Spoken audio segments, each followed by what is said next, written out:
winning is a habit, believe it or not. And so I'm here to win. And that's why I'm on Team Bitcoin and Freedom Maximalist, a Bitcoin maximalist, because money correlates to one. Anyone watching the show probably understands that at this point. Fiat has created weak men, and weak men have created hard times. And we are living through hard times. And I agree with you that it's probably going to get a lot harder before it gets better. Yes, this thing is going down. I understand that now. I get that. I get a lot of my life was a pseudoscience, as Michael Saylor has talked about. Economics and all these things are literally based off of, Fugazi. It's a fake system with a bunch of hot air, and that's what political currencies are, a bunch of hot air based on nothing. So it's a complete system. Keynesianism built on nothing. The quality of everything has just completely deteriorated, from goods and services to most family life for most people. So the solution, as we know, is Bitcoin. And on a Bitcoin standard, the quality of everything is constantly increasing. That warrior spirit, the warrior mentality that I thought all people kind of had, and then I thought all men had. And we're living through an interesting time where you kind of look around and realize that I don't know many people have that. Brandon, welcome to the Byte Federal Podcast. I'm so excited because I get to ask you questions today. So today we have Brandon Gentile here with us, host of the Playable Characters podcast on the Brandon Gentile YouTube, a former professional hockey player and now full-time Bitcoin maxi. Brandon, give us a little bit of your background. So you were a former professional hockey player, and then was it in 2012 that you got into Bitcoin? For those that don't know, give us a little bit of your background story. So yeah, it's a long story. So I'll give you the shortened version of it and the highlights. So I grew up playing hockey in Michigan my whole life. It's cold here and snow here right now as we're speaking. So really into that, and it got in a lot of fights growing up. And that's kind of the basis of who I am, and which we'll talk about a little bit today, of the revolutionary aspect of me, and just seeing that my whole life, playing hockey, and kind of just that warrior spirit, the warrior mentality that I thought all people kind of had, and then I thought all men had, and we're living through an interesting time where you kind of look around and realize that I don't know how many people have that anymore. So I grew up played at Michigan State, or played for the U.S. national team in high school, the under 17 team, under 18 team. And then I played at Michigan State University for 4 years and won a national championship there, won a world championship, under 18 championship at USA. So, a lot of winning, used to winning. Winning is a habit, believe it or not. And so I'm here to win. And that's why I'm on Team Bitcoin and Freedom Maximalist, a Bitcoin maximalist, because money correlates to one. Anyone watching the show probably understands that at this point. But that was my journey into then professional hockey for a few years, but I started getting hurt and getting my head banged around a little bit. And you start doing a lot of thinking, a lot of praying of, wow, I've hurt a lot of people growing up. And I've injured people. I've, hurt their head. And as a 20-year-old, 22-year-old, once you start doing that, your time is quickly dwindling as an athlete, a professional athlete. You can't think when you're playing sports. You have to use your intuition, and which is like a lot of life to a large extent. You can't, my coach when I was young, actually, was one of the last cuts. It might've been the last cut, actually, from the Miracle on Ice 1980 Olympic hockey team. So I was blessed to have a lot of coaches, a lot of great coaches and mentors growing up. Again, another tip for life: if you want to get ahead in life, find some great people to be around, right? You're the average of the 5 people you hang around most. And he always said, don't think, it weakens a team. And I never understood it as like a 10-year-old or 9-year-old, 10-year-old, 11-year-old, 12-year-old. And then like later in life, like 10 years later, I finally was like, oh, like I know what Coach Rail was talking about now. And you just have to use your intuition, use your God-given abilities. And so these are these things that, of course, you learn later in life, things of that nature. But, getting in the zone, the flow state, people hear about these terms, but, you can see that I know engineers talk about that, athletes talk about that, actors talk about that. I've heard Bitcoiners talk about it, coders, vibe coding people talk about, right? All these things, like these are flow states. And when you kind of feel like you're levitating in outside of yourself almost, and time slows down. And that's a very real thing. So these are all these things that you kind of like learn growing up and what have you. But through all this was the great financial crisis when I was leaving college in 2008. And I started picking up books, and because I was a reader, I was a history buff, very political growing up, would fight with anybody about politics, the Constitution and the Bill of Rights, and Thomas Jefferson and George Washington. And so seeing that, though, really woke me up to the paradigm between it's not red versus blue, it's a state versus you. And there's a uniparty, and you're in the club or you're not. And 99.99% of the people are not in the club. Did I glitch out here? There we go. I might have glitched out for a second. So it's not red versus blue, it's a state versus you. And you're in the club or you're out of the club. And 99.99999% of us are not in that club. If you have to ask if you're in the club, you're not in the club. Let's just say that. And that's a world I know, Michelle, that you know well, and seeing a lot of these people. And so you start realizing that the political system is down really at the bottom, where most people fight, and they have you fighting this class warfare, all these different things in the Coliseum to distract you from what's really going on above, which is the money changer level. And that's what I started realizing and understanding over the course of 2010 to 2020, call it, and where I stumbled on gold and silver and got into real estate. Then as I retired from hockey in 2012, getting in all these fights and getting hurt, that I was like, I don't want to be a vegetable when I'm 40 years old. So I hung them up when I was 24 years old, and right under the NHL, basically. So there's single A, double A, and triple A, basically, just like in baseball. And I went through those different levels and hung them up. I got to triple A, and then I said no more. And I want to go figure my family out, have a wife, kids, not be a vegetable, and be able to play with my kids when I'm 40. And now I'm 38, which is, and I great to say that I'm not a vegetable, and I would have been if I would have continued doing what I was doing and just the way I played hockey. So all that to say, I went and started a real estate team. Which, can you guys hear me? So I went and I started a real estate team, and I built that because I thought that was the way to go in the 2012, 13, 14, 15, 16. And that was the best thing at the Titanic. I didn't know it at the time. The Titanic was going down, the US dollar. And that was the best thing, the best tax advantages, all these things. I was saving in gold and silver, all this stuff, and reading Creature from Jekyll Island, all Robert Kiyosaki's books. And that was the thing that was in 2008, 2009, I was just stumbling through the grocery store and found this book. It was just kind of, whispering to me as I'm going through the grocery store, of all places. And it was Robert Kiyosaki's book, Why Won't You Be Rich? And it was written with Donald Trump. And I knew Donald Trump, but I didn't know who Robert Kiyosaki was. And that book changed my life. That was, your assets work for you, money works for you, all passive income, portfolio income, earned income, the three, all these different things that you learn.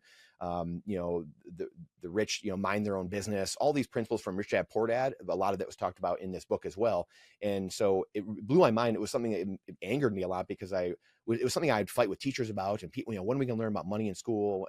Why does this matter? Why am I learning what I'm learning? And then you learn as you become a Bitcoiner in subsequent years that I did, and many of us Bitcoiners, or if you're starting to understand Bitcoin, you start learning, the food system is completely centralized and it's run by the money. Big pharma is, the military is, all these things you kind of held dear. I was a nutrition guy, I was a military guy, and all these things that you kind of thought were sacred,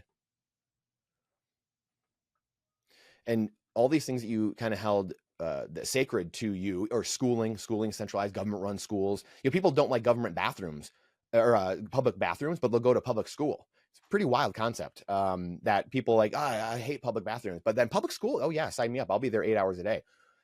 Wild. I mean, it's truly mind blowing. The psyops that we just like accept, just because that's what we've done our whole life. So that was a period where I'm building my real estate team, and then I stumble on gold or a Bitcoin in 2015 or so, and 16. I'm starting to kind of learn about, understand. I see the bull run happen in like 16, 17. And then I started really kind of grokking at that time. And then my investor side of me had the best of me, and like, I'll also wait till Bitcoin comes down. And like, as any Bitcoiner knows, Bitcoin could never come down. It doesn't, life cycles of life say that it probably will in fiat terms, but we don't know that. So it ended up coming down. That's when I started really buying and getting in 2018. And so that just led me to the confirmation of 2020 of everything I studied in my life. the history, the lockdowns, all these things that were happening were kind of culminating in 2020 for me. And among these different inflection points of '08, seeing in 2012 even Obamacare getting rammed down everyone's throats, and 2012 the election then as well, bottom of a huge recession, depression in essence, and yet the same guy gets reelected again. Figure that one out. I mean, when does that happen generally?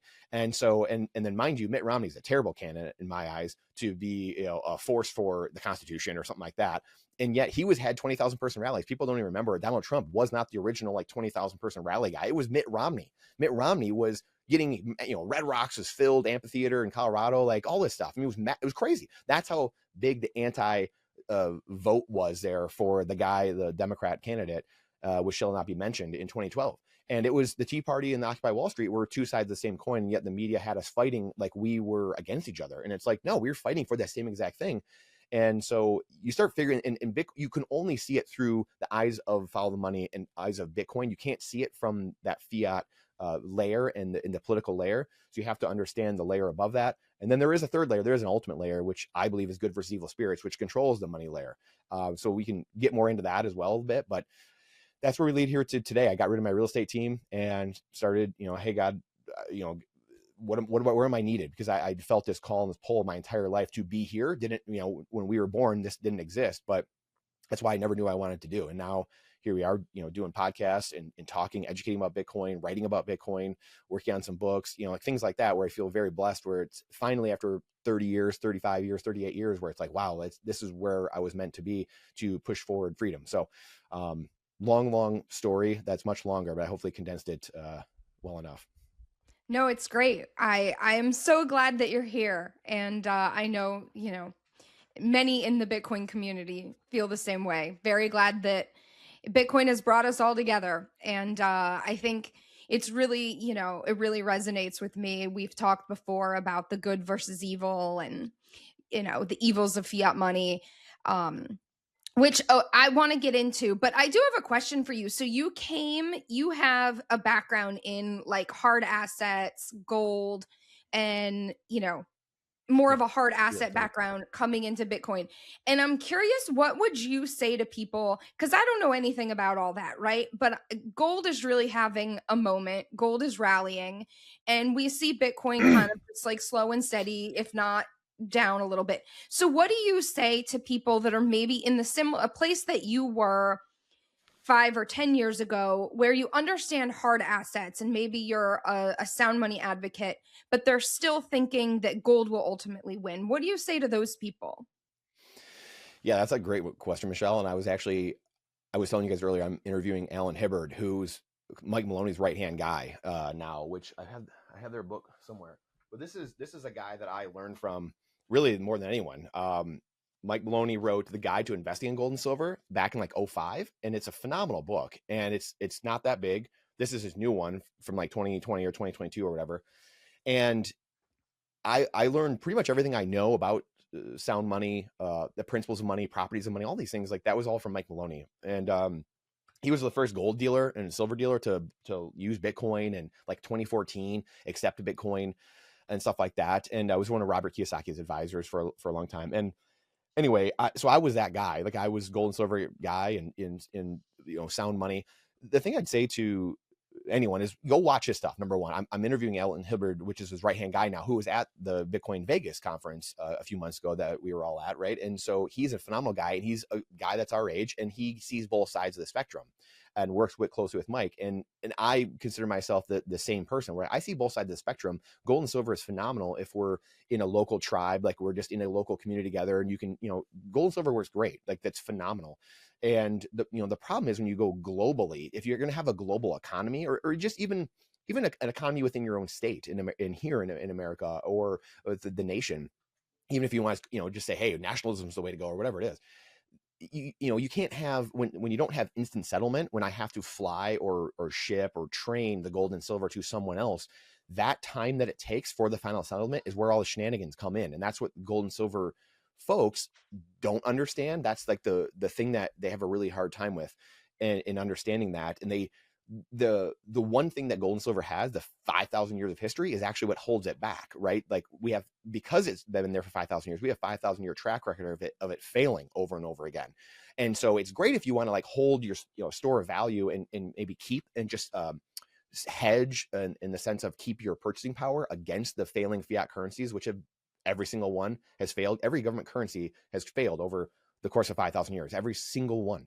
And so that is going to happen again, just like the dollar has lost 99% over the last 112 years. It's going to lose another 99%. So gold and silver does its job to hedge that. But again, the problem is running global commerce or national commerce or state commerce is not practical and not possible. And because we have that history of showing that. So that is where Bitcoin solves that. And you can tell when you listen or you go into the comments of the videos in gold and silver channels, Alan's been talking a lot about on a huge gold and silver channel, and people are just freaking out. So if you ever want to have fun, go into those comments, and it sharpens your objection handling to it in a way. So I'll just go in there, like answer objections or whatever. People are like freaking out.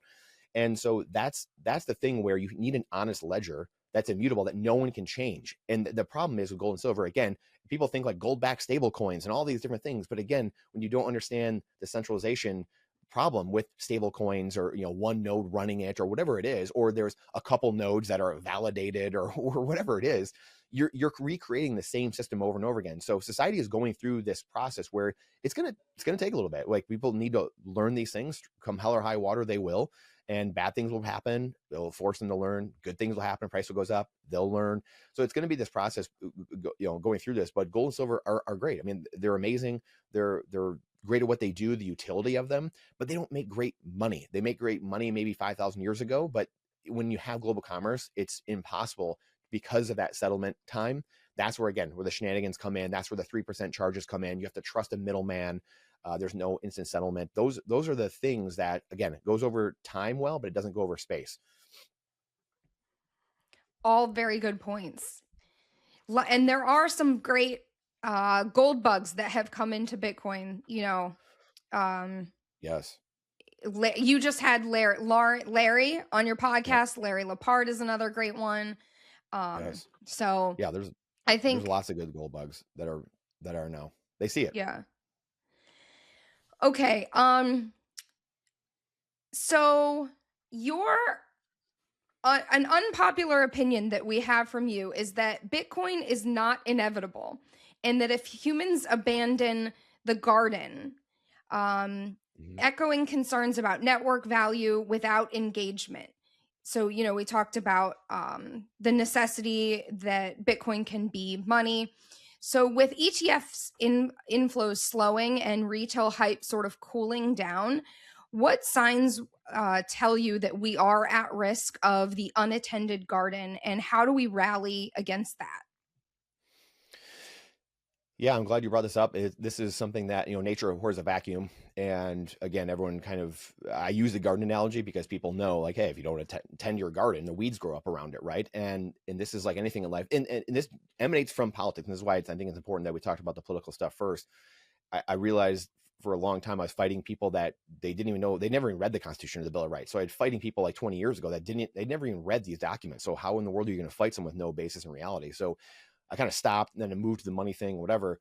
But if you have this world where, like, take the libertarian world for a second, a lot of the libertarians, even though they may have been right, a lot of them left, you know, 20 years ago, 10 years ago, 30 years ago. They just said, F this, I'm gone. I'm out of here. Well, you know, nature abhors a vacuum. So guess what fills your void? Because you didn't open your mouth and you didn't say anything. You didn't stand up. You didn't go to the PTA meeting and say, hey, sit down, purple haired freak. Like, what are you doing? Because good people, you know, evil only exists and only persists because good people don't stand up and open their mouth. Period. This is as old as time, and this is the human story. And because good people, you know, just sit by the wayside and do nothing and think, you know what, I got a family, I've got this, I've got something to do, I've, you know, football's on, or, you know, whatever, I'm going to take my kid to the 4th different sporting event and yada yada yada. Well, guess what? The person that doesn't have anything going on, that's doing things for malicious intent, which is why the founding fathers knew that we had to limit the government to the least possible form of governance, because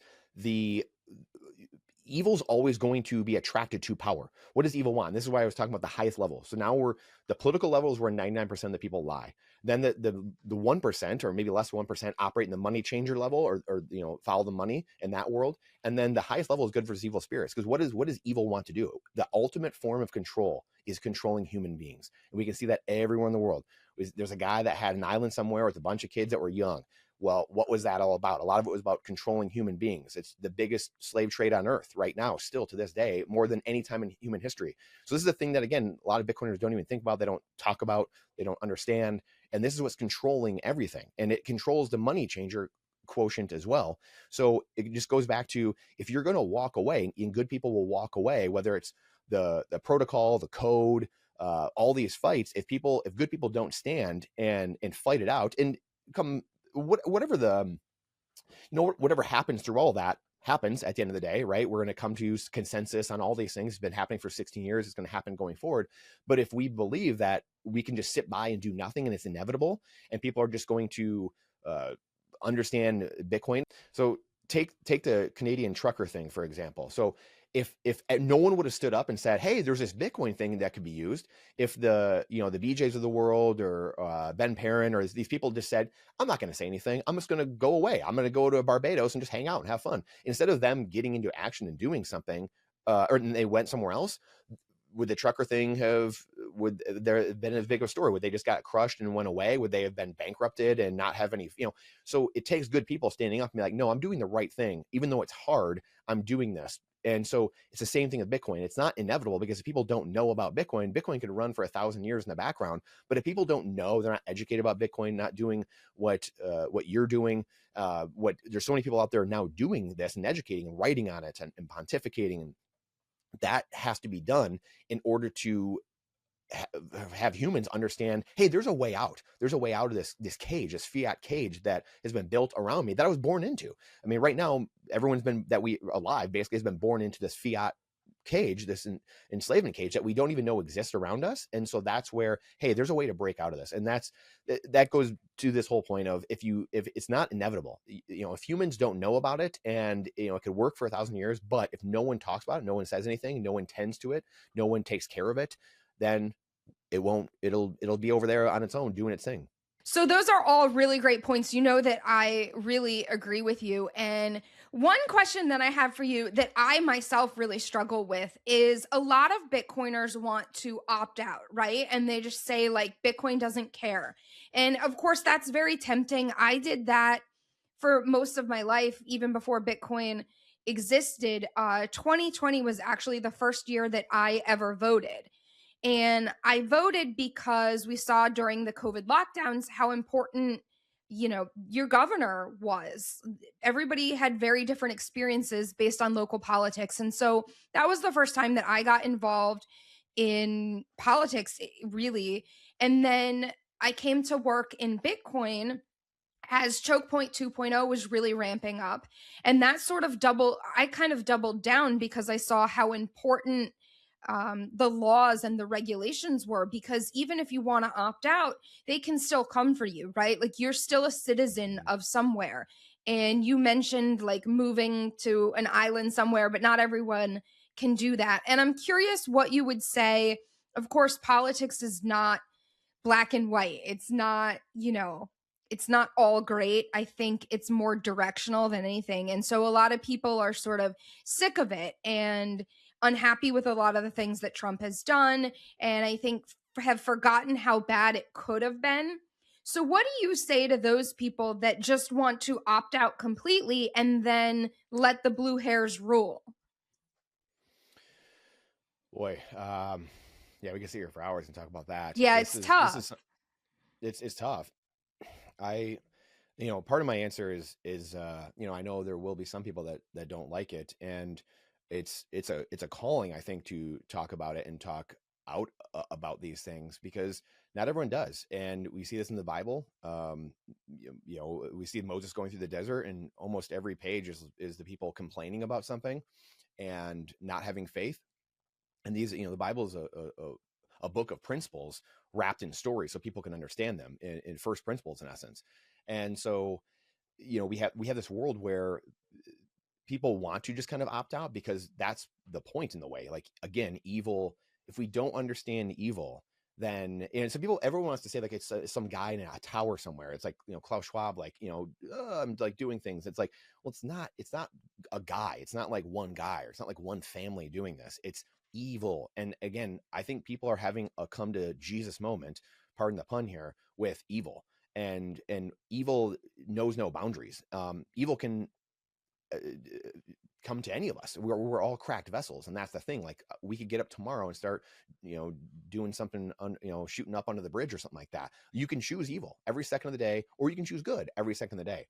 And so until people understand that, we are going to have a very hard time grasping what's going on in life. And where I'm going with this is that evil wants you to be broken. It wants to control human beings, and it wants your will to be broken.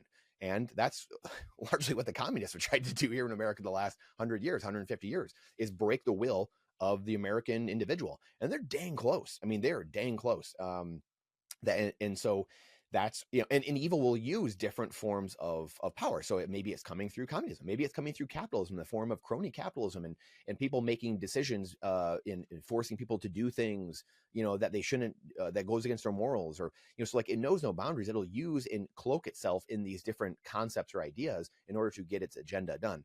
And this is the battle raging on 24/7, 365 that, again, people don't want to acknowledge. And so it is very tough. But at the end of the day, like, for me, my fear is that I get to the gate someday, and what drives me, and the Lord looks at me and says, hey, you had this knowledge, man, and you didn't do anything with it. That scares the living daylights out of me.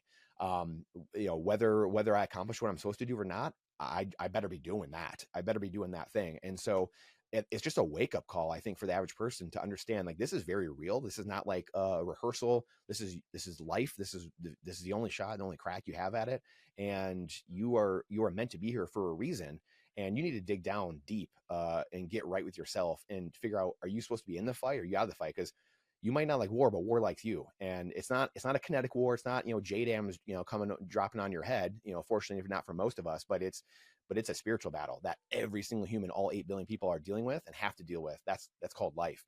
And it's just a very real wake-up call. I think that most people are starting to, for decades, I think it's just been lost on a lot of people, seemingly. And I think the 40 and under crowd, the 45 and under crowd, is really starting to recognize, oh my gosh, what is happening? Because to your point, the politics is so broken, everything is so broken, because we've compounded so many mistakes on top of on themselves, that it's almost impossible to get out of. Hence why Bitcoin is here, and Bitcoiners are saying, hey, we need this system we're building parallel to this one, so you guys can jump off the Titanic onto this boat over here. Because you can't, again, Michelle, it's tough. Like, how do you like Elon Musk, right? Like 15-20 years ago, if you asked me, I would have said, we need to cut the government, we need to do this, we need to balance the budgets. Well, as a Bitcoiner, that's literally impossible. That's mathematically impossible, because it's a debt-based system. So like, a conservative on the right says, we need to balance the budgets, this is insane, all this stuff.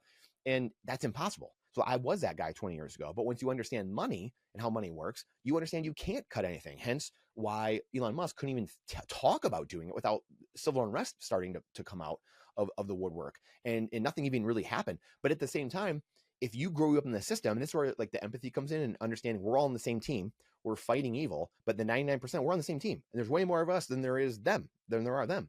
And so when you understand that these people, or like us, the people, have grown up in the system, and a lot of people are generational poverty, or whatever it is, or maybe your generational trust fund baby, or whatever it is.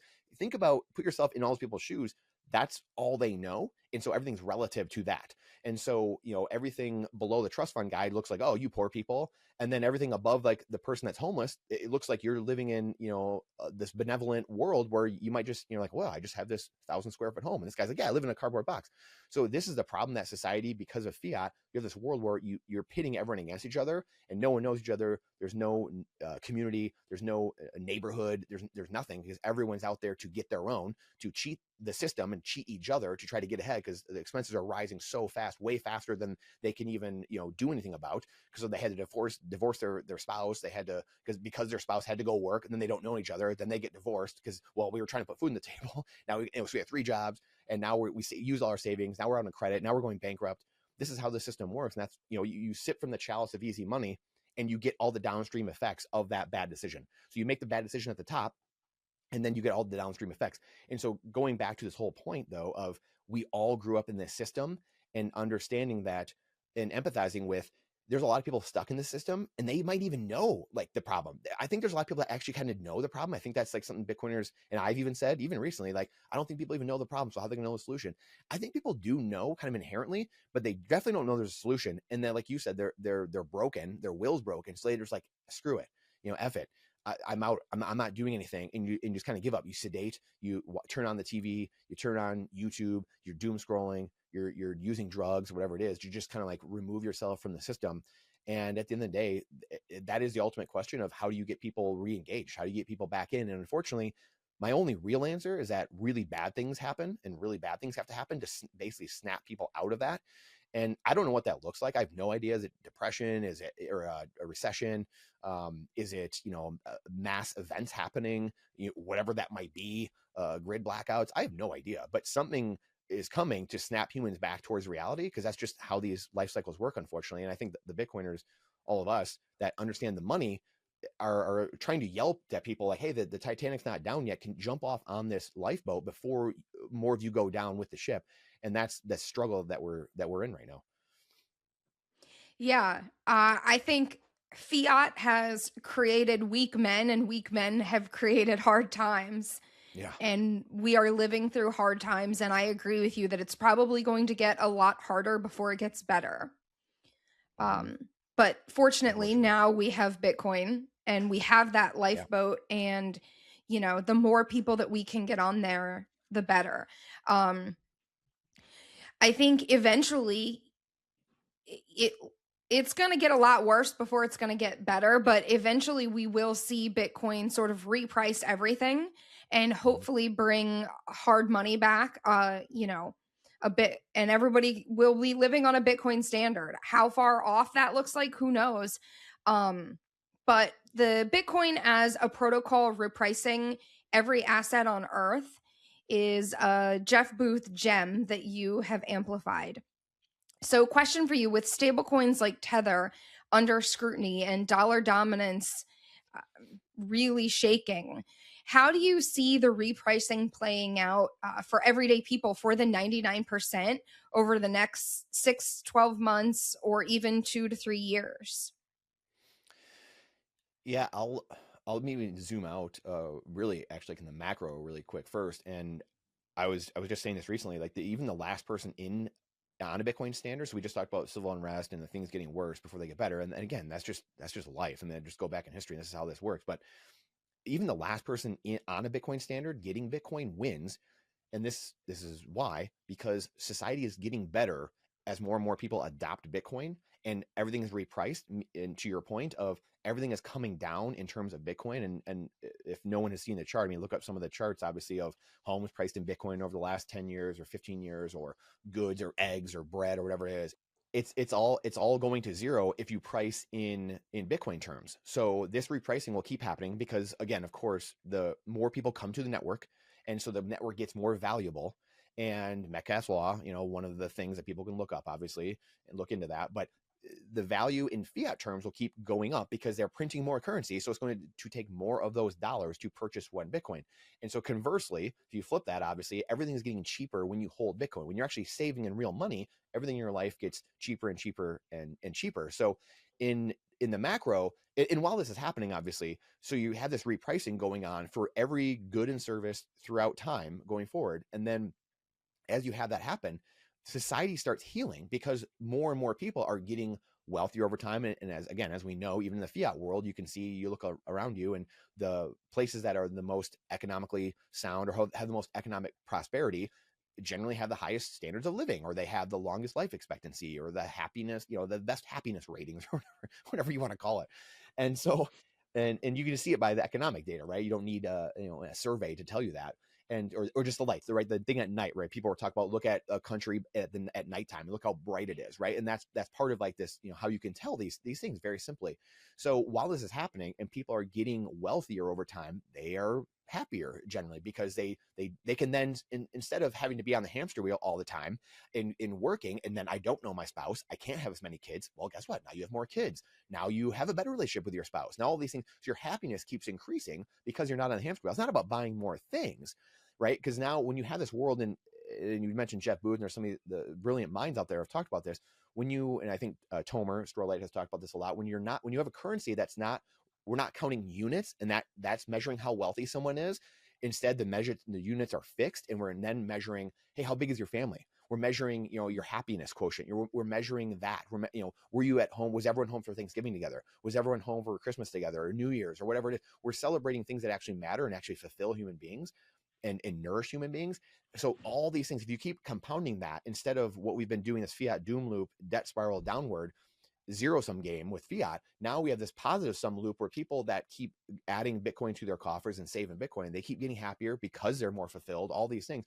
So that keeps happening. And as more people do that, society gets better overall. So even the last guy, the 8 billionth person in Bitcoin, still wins, because society it keeps getting better. Oh, and all of a sudden we have small modular nuclear reactors. We have all these things that are getting better because Bitcoiners are reshaping and reinventing life, or at least bringing it back to how it should be. And so the last guy or gal in Bitcoin still wins, because they're getting the benefits of a society that's getting better around them, instead of going to San Francisco or going to, Detroit or Houston or Chicago and looking at the street somewhere and being like, oh my gosh, what is this fiat wasteland we have? That's what starts to get better over time, because in saying that, as Bitcoiners get wealthier, some will go into politics, some will do these things and get into the fight, whatever way it is. And then the government starts defunding itself. The government starts being less of a nuisance, because this is what we were talking about earlier.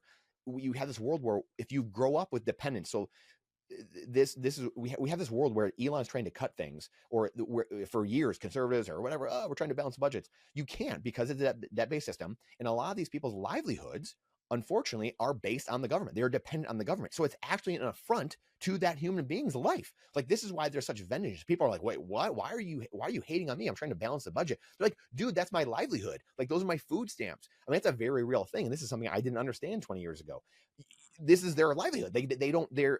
They've become caged animals. We've made caged animals, zoo animals. Let's call it what it is. But they don't have to be. They're human beings. Let's treat them like human beings. Let's get our boots on, roll your sleeves up. Let's get back to work. Let's do things the right way. Let's reshape society. But Bitcoiners and fixing the money is the only way to do that. You can't, it's impossible to do from this system. And so that's the Jeff Booth of, like, you can't fix this system from the current system. You can't fix reality from this current system. It's impossible. It has to be, you cannot fix the Titanic. Once it hit the iceberg, voting in a new captain, Donald Trump or Joe Biden, or shuffling deck chairs, that's not going to save the Titanic. You have to get off and realize and understand, learn, unlearn, relearn. And it's a humility thing. It's pure humility and an ego that keeps us from doing it. It's not an IQ thing. And that's where you have to say, yes, this thing is going down. I understand that now. I get that. I get a lot of my life was a pseudoscience, as Michael Saylor has talked about. Economics and all these things are literally based off of, Fugazi. It's a fake system with a bunch of hot air. And that's what political currencies are, is a bunch of hot air based on nothing. So it's a complete system, Keynesianism, built on nothing, built on a house of cards. So you have to scrap all that. Yes. Have I been alive for 70 years or 50 or 30 years? And everything I went to school for a lot of it was built on a lie? Yeah.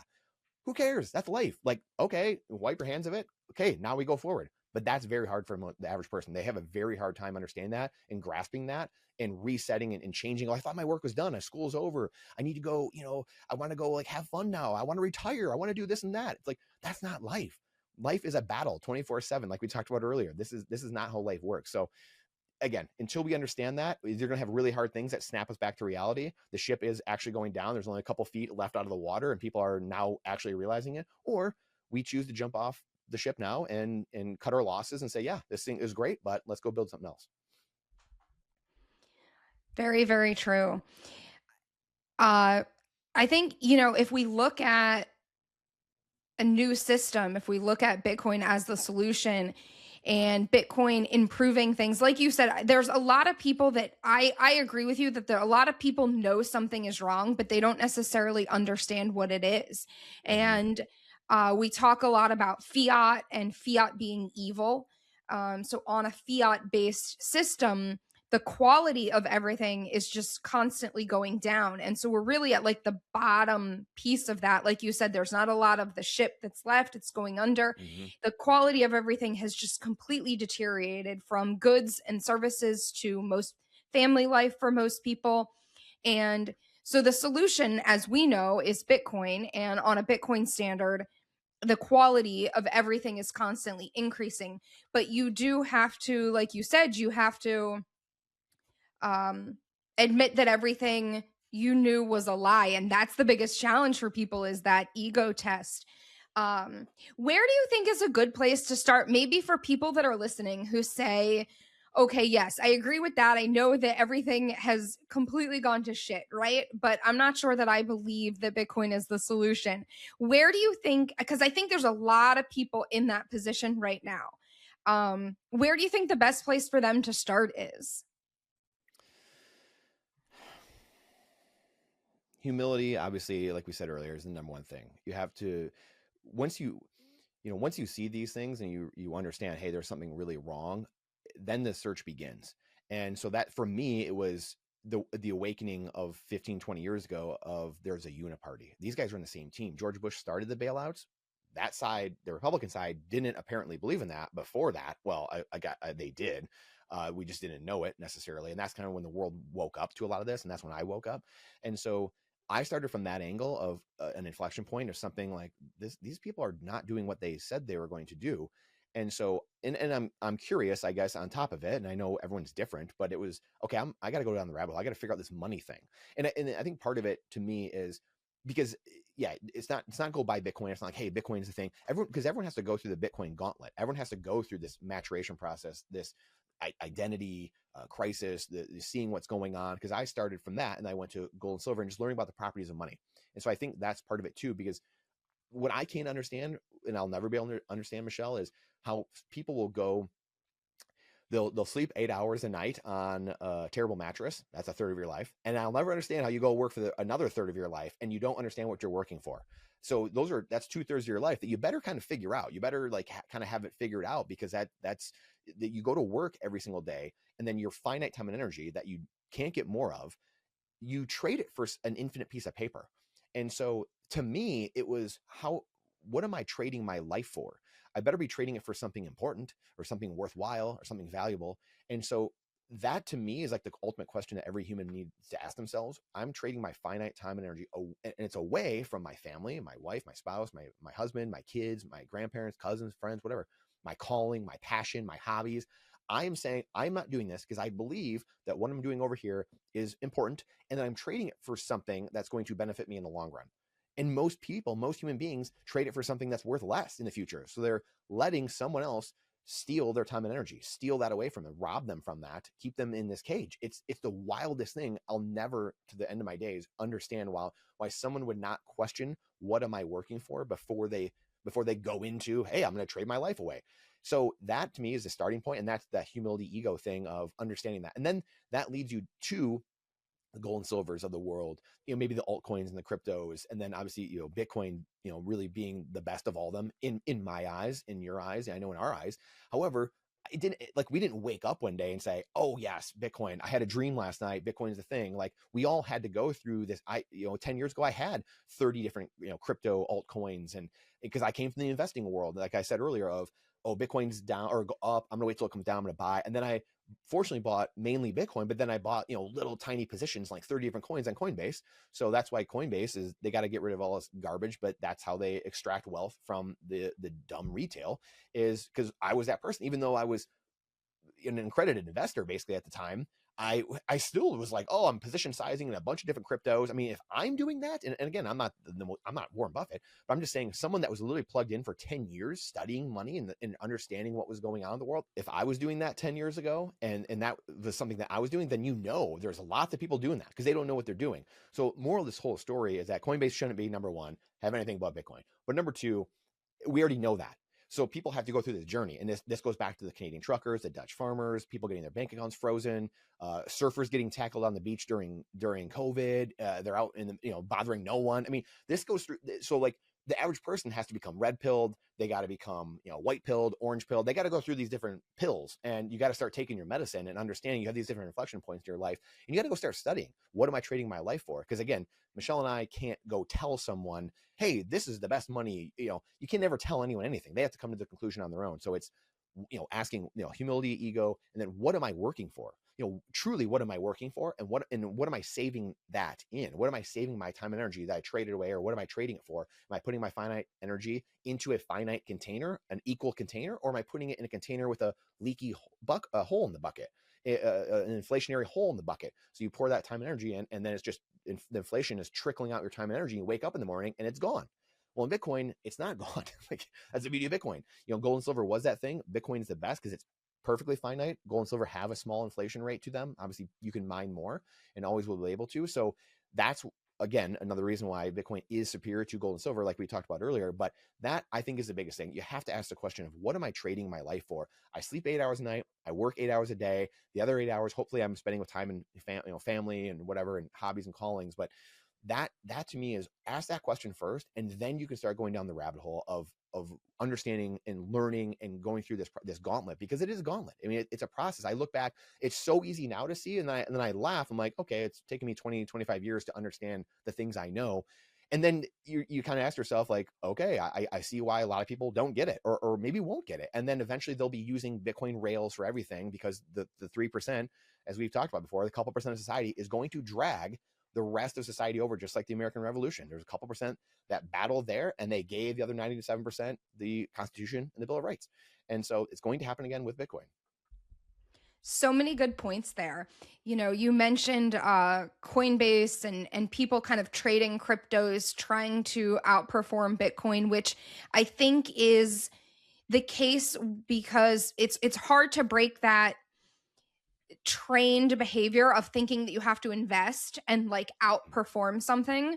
And so I would encourage people really to study that piece of it, right? And learn that you can just save in Bitcoin, and you don't have to outperform anything. You mentioned crypto and stable coins, and we see a lot happening right now with stable coins and Tether and treasuries and all of that. I'm curious what your thoughts on all of that are, and if you think that there's any, I don't want to say threat to Bitcoin, but maybe like a near terms kind of psyop where people get overly excited about this thing and distracted from the mission of destroying fiat currency. First, I want to finish really quick, is like, to your point, you can't capitalism harder. That's the problem. Right. And we mentioned this earlier, and to your point, it's such a good point. You can't hustle harder or capitalism harder in the system when it's on quicksand. And this is another thing we talked about, the 3 layers of like the politics, the money changers, and then the good evil spirits. Well, there's also like a system of society, in the sense of, you have an economic system, but it's got to be built on the monetary layer. So what are you building on? Are you building on monetary bedrock, or are you building on quicksand, fiat quicksand? And so this is what people get conflated all the time. They think, and I've talked to many people, and they conflate the two. They think like inflation is part of capitalism. They think it's like all the same, and it's not. Like, just like energy is outside the economic system. It's not like it's not an input in the system. Just like the money is not an input in the system. Like the Keynesians, like everyone tries to, it's like all one and the same. It's like, no, it's not. And that's why it's so hard for people to see what's going on. They're like, it's like someone like dipped their head in the sand, in quicksand, and then like came up with like glasses on or goggles, and there's like full of stuff, and they're trying to like see clearly of like what's happening. It's like, that's not, these are separate things. So the monetary layer is down here, and you build your society on top of that. So you can hustle harder and do everything you want, but if you're not in that club at the top, you weren't born into that family, it doesn't matter what system you're in, you will lose at the end of the day. Society will eventually lose. And we've seen this again throughout society. Societies that ran on hard money for hundreds of years, the Roman empires when it split and all this stuff, and the ones that ran on hard money, they succeeded. And when they fell, is because they left hard money. And so the Bitcoin is the best expression globally of that, like we talked about earlier. So the stable coin stuff, yeah, it's just, people have to be very careful, because again, this goes back to the studying and understanding nuance in life. And like a lot of what we talked about today, the CBDCs are out there. It could be the stable coins, they could become those things. Like, these are centralized nodes that are fiat, they're digital tokens backed by fiat. And again, this is where like people get in. We mentioned the gold stablecoin thing earlier of like, well, we'll have a gold backed stablecoin.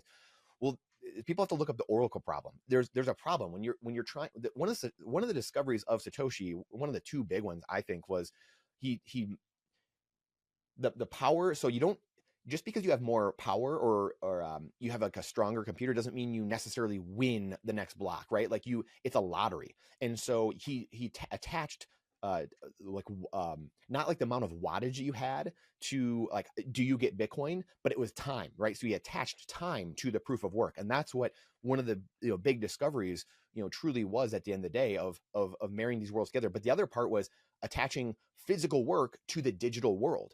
And so this was another one of those things that was just like mind blowing, because you can't, like the Oracle problem is you have to trust someone in the middle, like a guy or a gal or somebody, to say, yes, there's this much in the vault. There's this much gold and silver in the vault. And then we're going to update the digital blockchain over here. That's what Bitcoin solved. The discovery of Bitcoin renders all of these things moot and obsolete. And again, the time chain can't be corrupted because there's 20 nuclear reactors worth of energy securing the system. So people, like every way people look at it, they're like, well, okay, that's great, but like what about this? Well, you got to go do your homework. And that's where it's very hard, and that you can't tell someone. Again, some people have to go find this on their own. But because of that, the Oracle problem, the gold-backed stable coins, or Tether, the government needs someone to buy their treasuries, obviously, and that's where Tether comes in. And all this, what's going on here is, hey, they're a huge treasury buyer now, because guess what? Newsflash: people aren't buying the U.S. treasuries nearly as much as they were. China's dumping treasuries. Japan's having problems. Like all these different things are kind of coming, and this has been happening for 15, 20 years, by the way. I mean, this goes back to Mike Maloney, and we talked about earlier. He's been talking about the nails in the dollar coffin since like 07, 08, 09.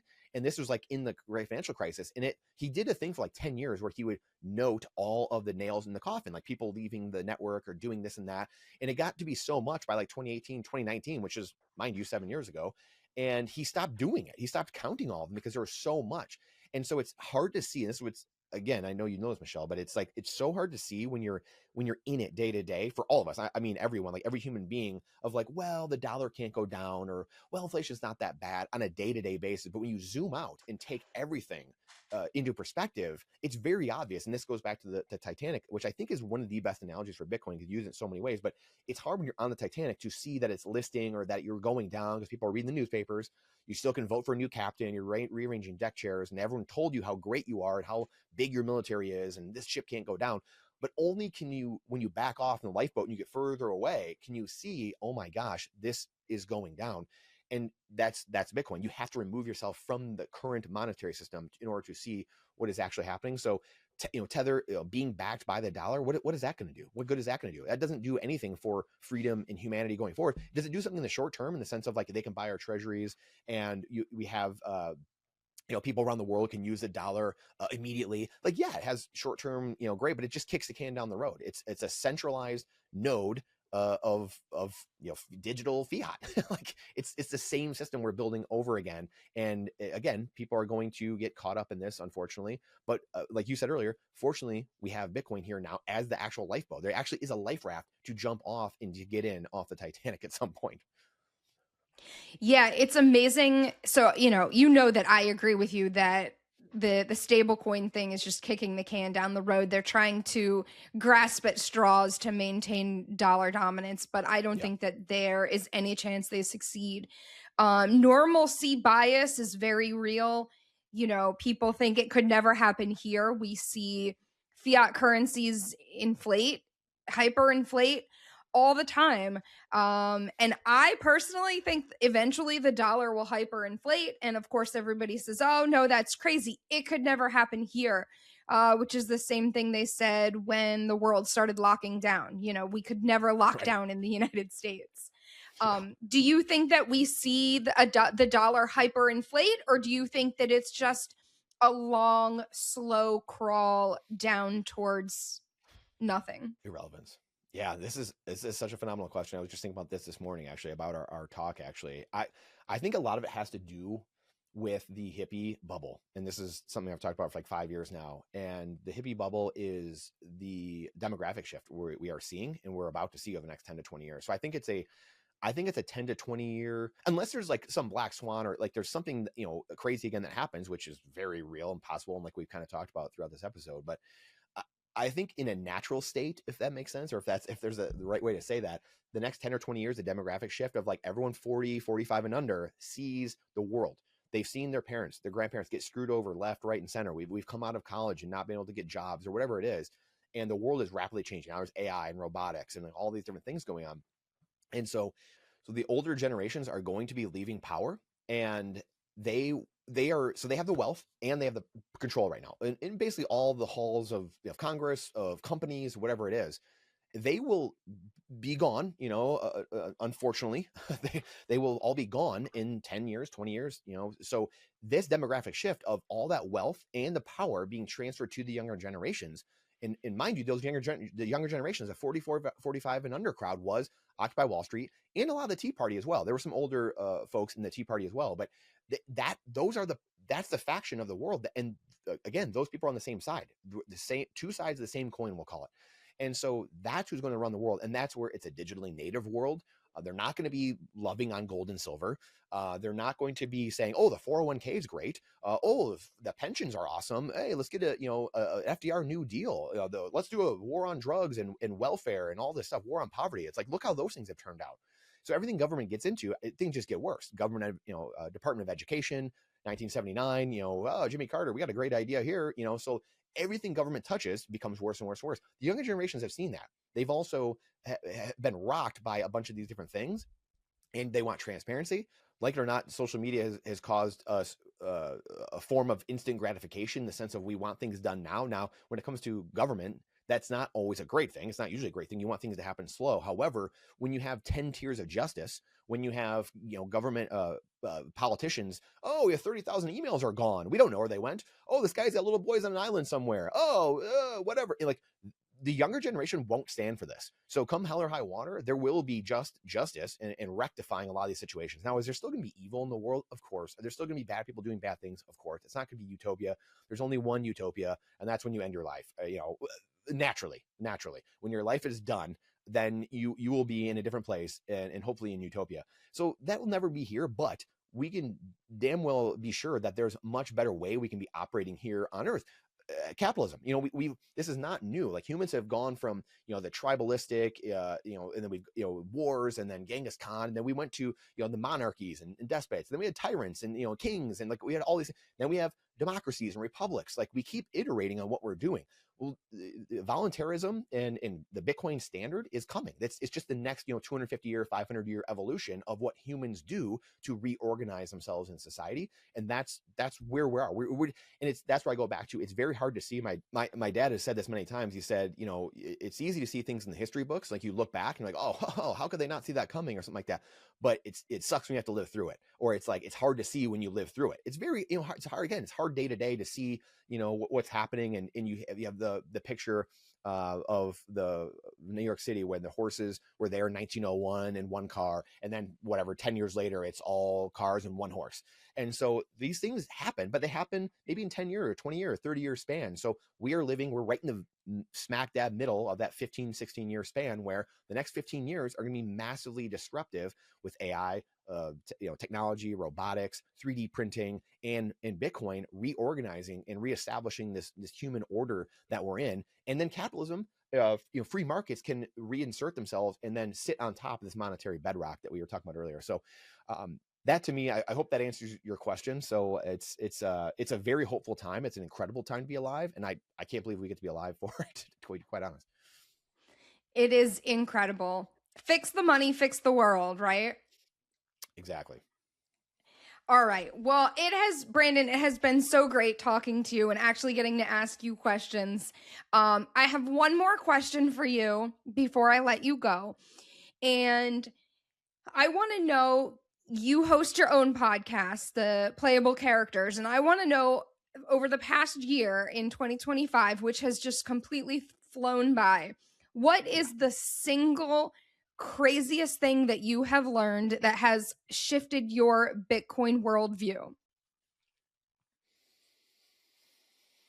That's a good question.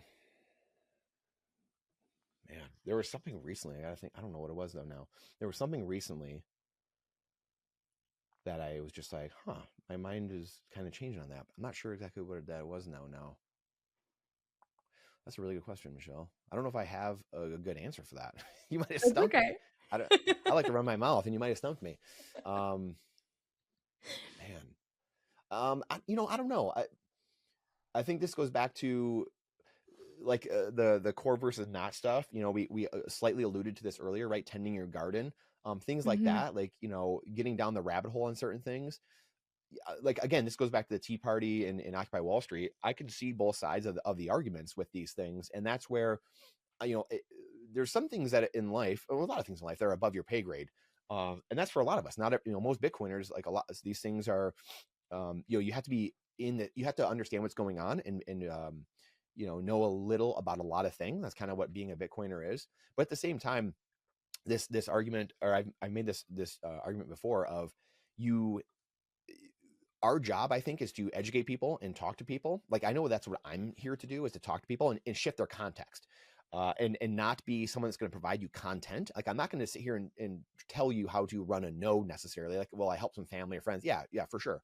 But that's not my job. My job is to shift people's context and break them out of the cage that they're in, because that's what was happened to me. And so how can I do that for other people? And in saying all that, the whole point is I know there are some other Steve Jobs out there. I know there are some other Elon Musk out there. I know there's people that if Bitcoiners keep doing what they're doing, they will be able to come in once they're orange pill and then fix problems or issues or things that we're having in Bitcoin or whatever it is. We're just missing that right person over here or missing the right person over there in order to get us and exponentially move the network forward once again.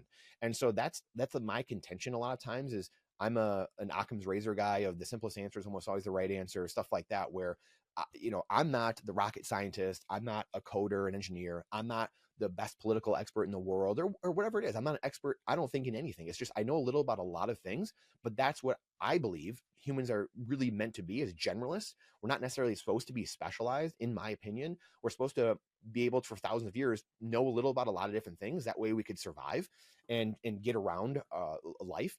And then the problem I've seen is when people get so specialized and they get so down in the rabbit hole, they can't see the forest in the trees.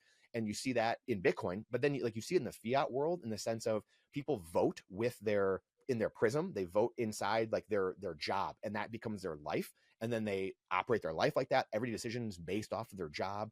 And instead of like, hey, I have to work to live, they are living to work. And they're just like, everything's about life. They're voting, oh, I got to vote for this guy because he's not going to hurt my job or whatever, but it goes against my morals. But it's I got to do it though because of my paycheck.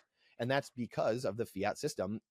It just, the walls closing in, expenses getting more and more and more, and you don't know what to do about it. You are forced to override your morals at times. You're forced to go against what you believe in or whatever it is. So in saying all this, it's context shifting. That's what I know my job is. And a lot of us educators, podcasters, authors, people that are opening their mouth about Bitcoin at all, our job is to shift context, because I know that there will be people we find because of that come in and they have this great new discovery or invention, or they're able to shift context even better than we are, and any of us that are in Bitcoin now. So that's what I'm very hopeful for, is I know that, going back to this 3% thing, we need only a couple percent of the population to move everyone across the finish line. And we still have a ways to go. I mean, I think we're at a fraction of a percent right now, but that are truly understand what's going on, true Bitcoiners. But we will get there. And then it renders all these other conversations, a lot of them moot. Then, again, hey, when a sound money standard and the economy is built on this bedrock, then sure, go play with your casino coins and go to the actual casino, wherever you want.